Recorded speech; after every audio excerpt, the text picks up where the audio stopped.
PA is quite unusual in some ways for an NGO.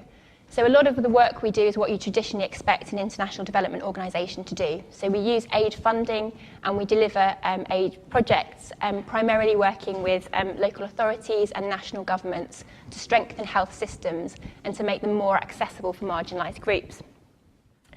But the reason I choose to work for Health Poverty Action specifically is that we don't believe that aid is a solution to poverty.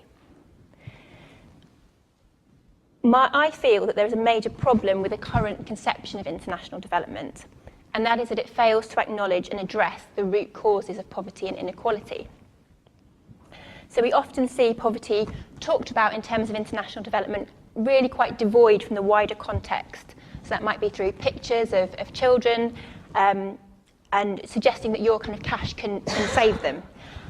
And that's quite challenging, I think, in many ways, because there's often no hint of why that child might be in that situation in the first place, and it's devoid of the wider context. And so it really suggests that international development is synonymous with aid and charity. I believe that's a problem for 4 primary reasons. Firstly, aid is not going to solve poverty. It's not to say it doesn't help, of course it can, but it's a very small part of a much bigger picture.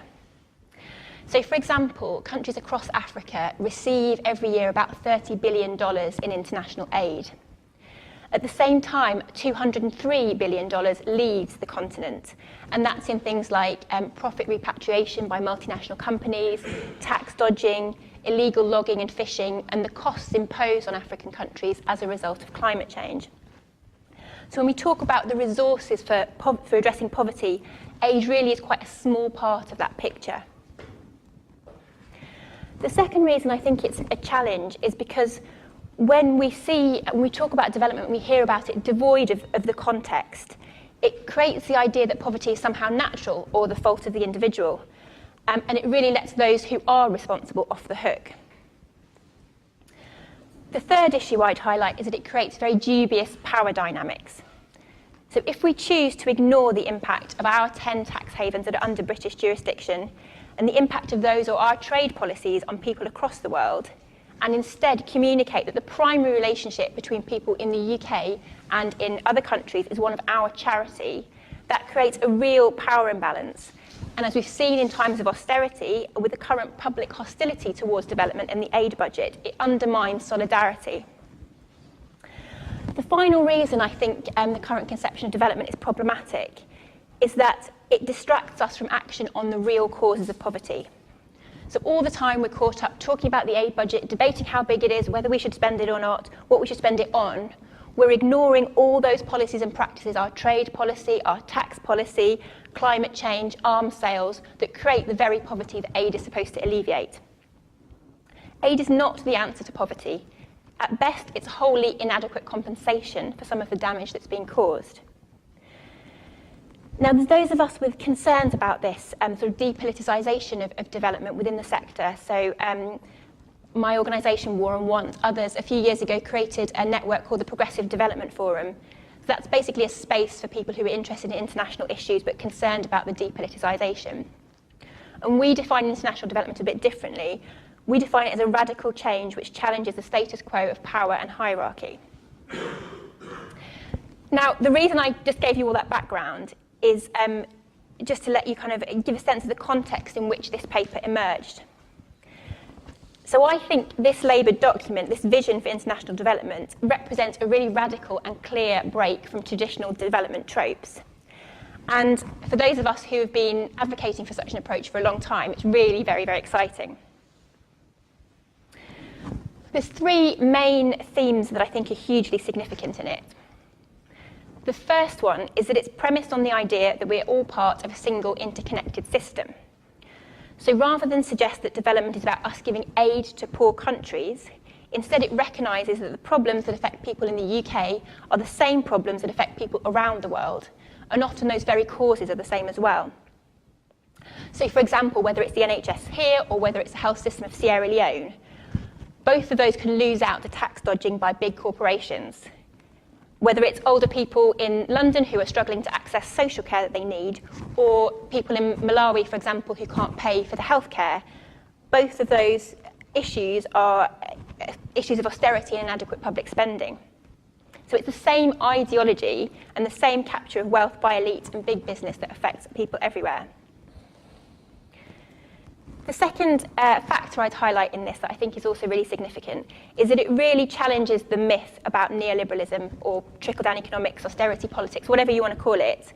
It rejects the idea that an economic model that combines privatisation, austerity, deregulation, free trade, public spending cuts is the best way to run a society.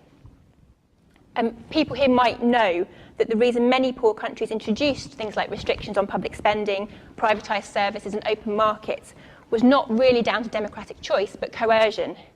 In the 1980s, institutions like the World Bank and the IMF imposed what is very euphemistically termed structural adjustment. So they lent money to poor countries on the condition that they pursued privatisation, slashed regulation, liberalised markets, and cut government spending. This didn't help countries to grow, instead the effects were actually devastating. There's a 1996 paper by the World Bank and the US Treasury that estimated that over 500,000 child deaths in the Global South in the year 1990 were a result of the poor economic performance at the height of structural adjustment. So while that is officially over, many policies of international financial institutions and the states that influence them, they're often more informally promoted now, so sometimes in the form of technical advice to countries or encouraging competitiveness rankings to encourage business investment. And it's still hurting the poor today. So today, over 75% of people living in the Global South are living in societies in which income is more unequally distributed than it was in 1990. So that's sort of an aside, but I think it's really relevant to this document because this really challenges that myth quite clearly. The third thing I want to highlight, and I think it's probably the most important thing really, is its commitment to addressing the root causes of poverty. So in order to end poverty, you have to address its causes. Now that shouldn't really be a radical statement, it should be basic logic, but it really is a sharp departure from many of the approaches that we currently see that are focused on aid. So to do that requires taking action on those global structures that create poverty. So it means looking at tax breaks that are given to multinational companies. It means taking action on our tax havens, bad trade deals, illegitimate debt, and our contributions to climate change. So that requires action well beyond what is usually conceived of as the mandate of the Department for International Development. And it really requires a cross-government approach with input from all government departments, and that is what Labour in this document have committed to do very clearly. So I'd say those three principles in themselves make this vision really quite significant. Before I move on to talking a bit more detail about some of the policies in the document, I just wanted to highlight a couple of other specific points related to those that I think are quite interesting. The first one is that they are going to commit to scaling up development education. So that's education in schools about poverty in other countries. That does exist, but it's been massively cut in recent years. So Labour's committed to reintroduce that and scale it up and ensure that it includes the wider context about the causes of poverty. The second thing I think is really interesting and really important is that they have committed to work on developing more honest communications about what development is, and also clamping down on those organisations that promote what we tend to call poverty porn, so kind of very demeaning pictures, again devoid of the wider context. And I think those things are really important because the aid narrative is so ingrained in our society. In order to build the support that we need to tackle the root causes of poverty, we first need to have a really honest and open debate with people about what they are.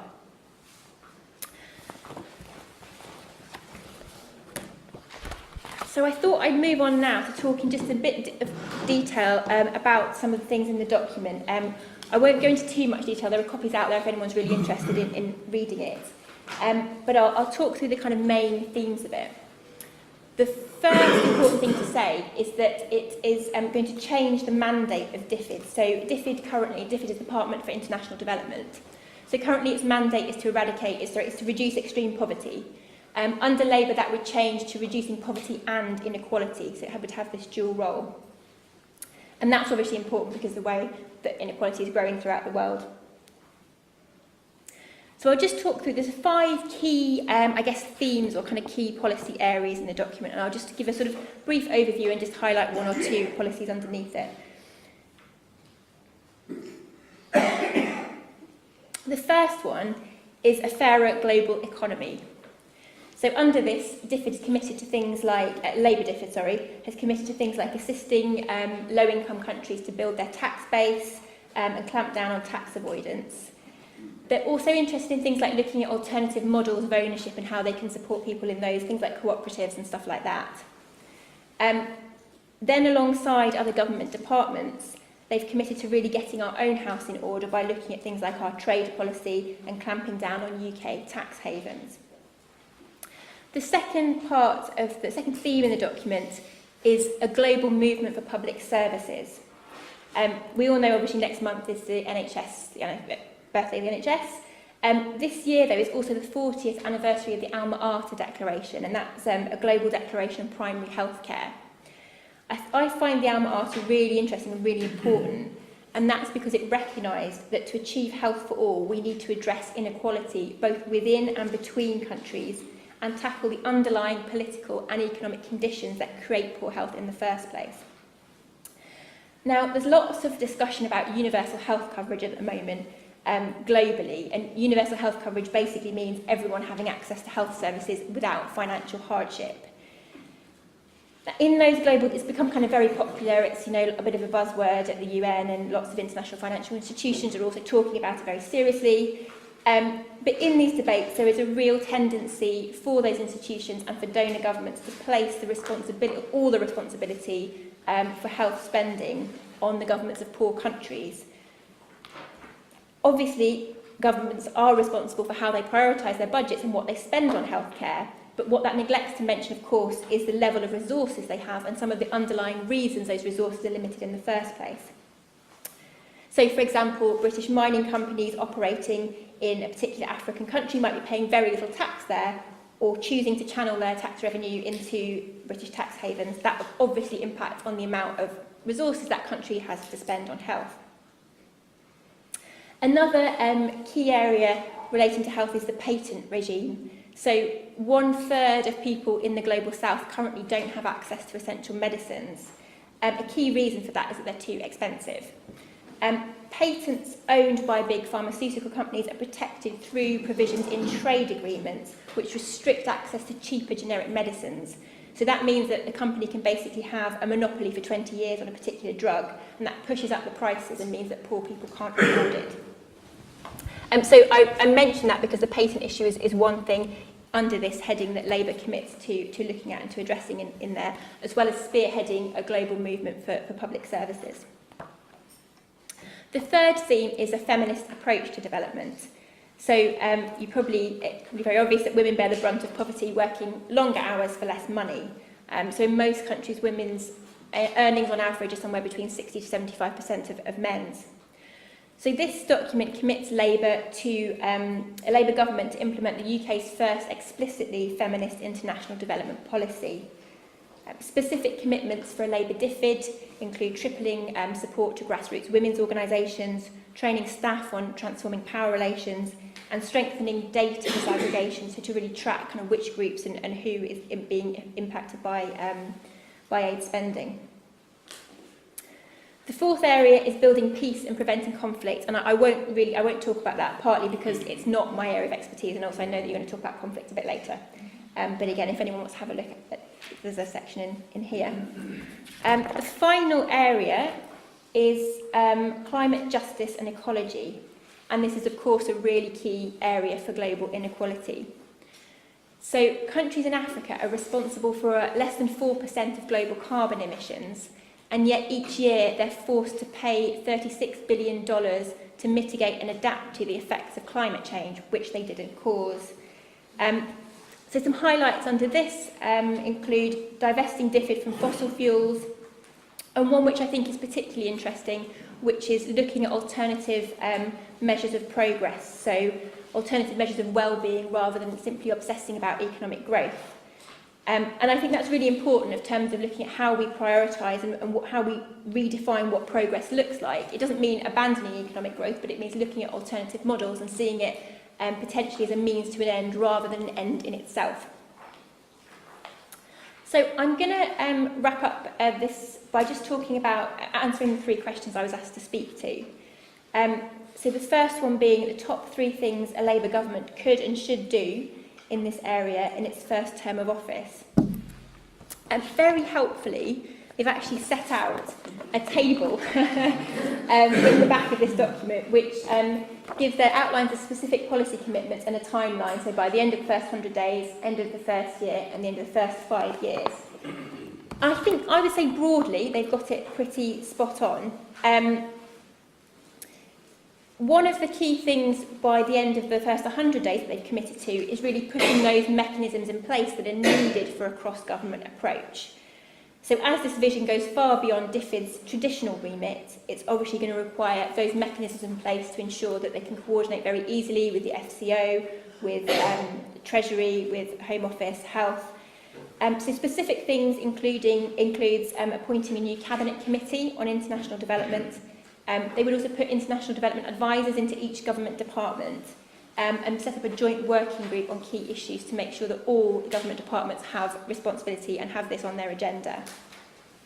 I would actually argue that they should be doing that now. Obviously, they don't have the resources to do all of that, but they could be putting in place some of that stuff, those working groups and things, to ensure that's happening now in opposition, to make sure they're ready for government.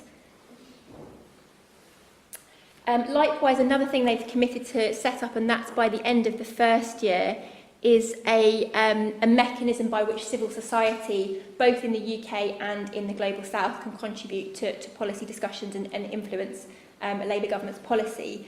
I think they did a brilliant job, in fact, in terms of just setting up the task force in the first place. I think it was a really great idea. They also took evidence, had an open call for written evidence, and then had several evidence sessions, and also took people from key sort of movements in the Global South gave video evidence via video link. So I think it was a really great process. So I think they can really expand on that and build on that. And again, I think that's something they could be doing in opposition. I don't think they necessarily need to wait for it to be in government. The final thing, as well as obviously getting those key mechanisms in place, I think the really important job is nailing the narrative and communications around this. Because, as I've said, the approach is very different to what we've seen before. We really need to make sure that it's communicated very clearly and with maximum impact. So that's, I think, should be a really key priority, again, now, rather than waiting for government. So, to the question, which areas of the policy need improving and in which ways? As you can probably see, I'm pretty enthusiastic about it. Having said that, there are definitely areas where they could have gone further. Personally, I would like Labour to make explicit that aid is a form of compensation for those people who've been most impoverished by the economic system, and I would like them to rename it. It could be called compensation, redistribution, reparations. There are various phrases out there, but something that would more accurately reflect what it actually is. The other thing I would have liked to see them do is to rename DFID, the Department for International Development. Again, I think the term development is particularly problematic. It suggests a kind of linear path to something that we should be aspiring to. And of course, that's not necessarily, well, I would argue it's not necessarily correct. And I think that would be a really important symbolic shift to rename the department to better reflect what it would actually do in the Labour government. So there was some discussion in the task force about different ideas. So if anyone has any suggestions for a better name, please let me know and I'll feed them in. One of the key things that I think is missing is any commitment to act on the so-called war on drugs. And I really think that's one of the most overlooked issues in international development. So by that I mean an approach to illicit drugs that is focused on prohibition and enforcement, and that impacts people across the world in very different ways. So it destroys the livelihoods of poor farmers who are often producing these crops in very difficult conditions. They will then have them eradicated as part of an eradication programme. The soil will then be destroyed and no good for anything else. So it kind of destroys their livelihoods and their means of income. It also restricts access to medicines in many contexts because governments tend to get overly worried and overly restrictive about certain things. So, for example, in certain parts of Africa, getting access to things like opioid pain relief is a real challenge because of this enforcement approach to illicit drugs. I mean, there's lots of other impacts. Another one is that it diverts huge amounts of resources. So globally, about $100 billion each year is spent just on enforcing the war on drugs. So that's just the kind of police and militarised response to it, which is nearly as much as the global aid budget, which is about 130 billion. So we're talking quite large sums of money just for that. And that's obviously before we think about the tax revenue we could get were we to regulate and tax drugs. And that potentially be a key revenue stream to reduce poverty and fund public services. So the document does acknowledge that the war on drugs has failed, but I would obviously like to see it go much further and make some explicit commitments to address that. What those should be, I would argue, would be to move drug policy away from the Home Office and give it to the Departments for Health and International Development. We would like to press for a regulated cannabis market in the UK and use that tax revenue to fund the NHS. And then globally, it would be about DFID giving political support to countries who do want to move away from prohibition, because there are some that do want to do that, and there is a global movement now. Next week, Canada's is the first G7 country to vote on a regulated cannabis market. But some other smaller countries who want to move towards that kind of thing sometimes face pressure. So it would be about kind of giving them the political support that they need to champion that, and also using aid money to fund innovative alternatives. So, for example, there's a particular alternative around cocoa growers that's really quite interesting and quite unique, and they could be funding alternatives like that. So, I think I'm just going to move on to the very final question, and it's really more one for you than me, but it's what might members do through their branches and CLPs to help improve policy and ensure it's put into action.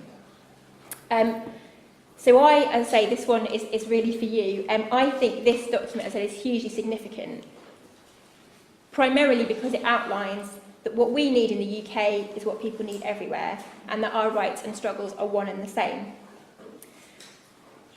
I would argue that by embracing this broader agenda of the world for the many, a Labour government can create not just reducing inequality in the UK, but can have huge impacts across the rest of the world, particularly when you think about the impact the UK has on poverty in other countries. If a Labour government is really committed to addressing those root causes, then potentially the impacts are enormous. So I would love to see this approach to international development embedded within Labour's wider policies as much as possible, and get support for it at all levels of the party. If you have any suggestions for that, I'm really interested to hear your thoughts on that, and I think I'll leave it there and stop any questions.